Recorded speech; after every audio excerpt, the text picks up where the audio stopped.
અક્ષર અકાદમીના online platform પર હું professor doctor BC Rathod આપનું સ્વાગત કરું છું.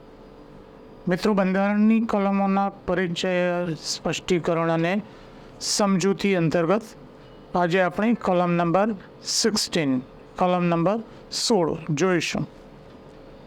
કલમ નંબર 16 છે, એનું ટાઇટલ છે જાહેર નોકરીની બાબતોમાં તકની સમાનતા.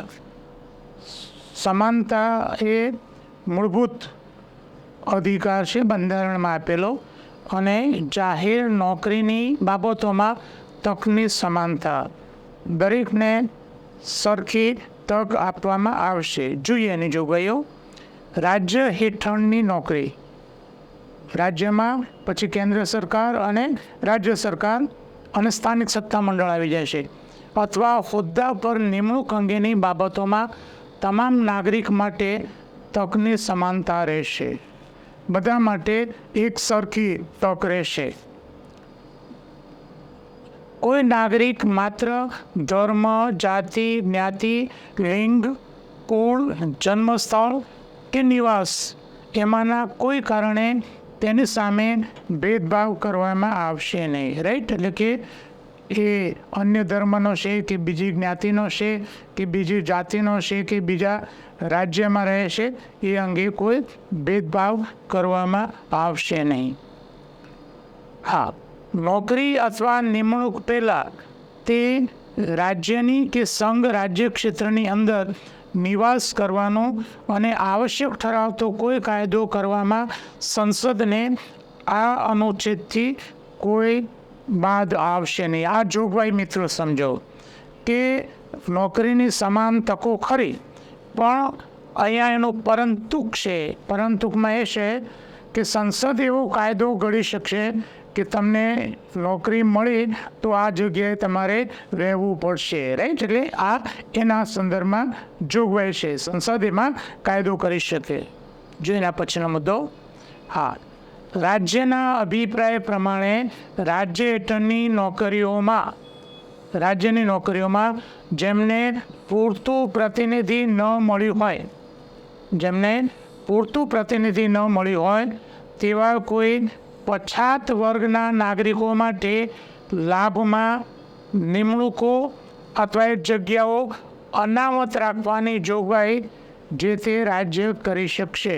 એટલે કે સરકારને એમ લાગે કે અમુક વર્ગને સરકારી નોકરીઓમાં પ્રતિનિધિત્વ મળ્યું નથી, તેવા પછાત વર્ગ માટે અનામતની જોગવાઈ કરી શકશે. અહીંયા સમાનતાના નિયમનો ભંગ થયેલો કહેવાશે નહીં.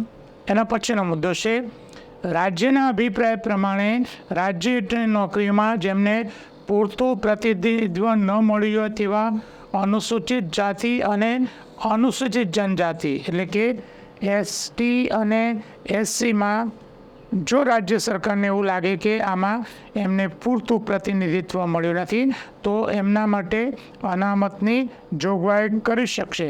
આ ઉપરાંત એમાં બઢતી સહિત રિમેમ્બર કે એમાં પ્રમોશન વખતે પણ, જેને રોસ્ટર કહેવામાં આવે છે, કે પ્રમોશન વખતે પણ એમને આ લાભ મળી શકે SC અને STમાં. એટલે આ મુદ્દો એમાં છે.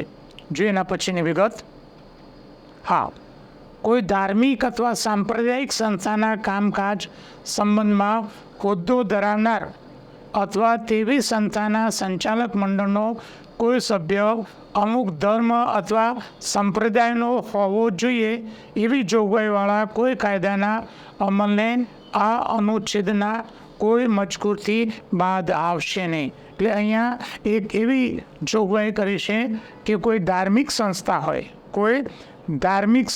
હોય કે સાંપ્રદાયિક સંસ્થા હોય તો એ સંસ્થામાં જે તે ધર્મના વ્યક્તિને નિમવા માટે, રાઈટ, જે તે વ્યક્તિના ધર્મના વ્યક્તિને નિમી શકાશે. એમાં સમાનતાના કાયદાનો ભંગ થયેલો ગણાશે નહીં. એટલે કે લઘુમતી સંસ્થામાં એમને એમની રીતે નિમણૂક કરવાનો અધિકાર રહેશે. એ આ કલમમાંથી આપણને જોવા મળે છે.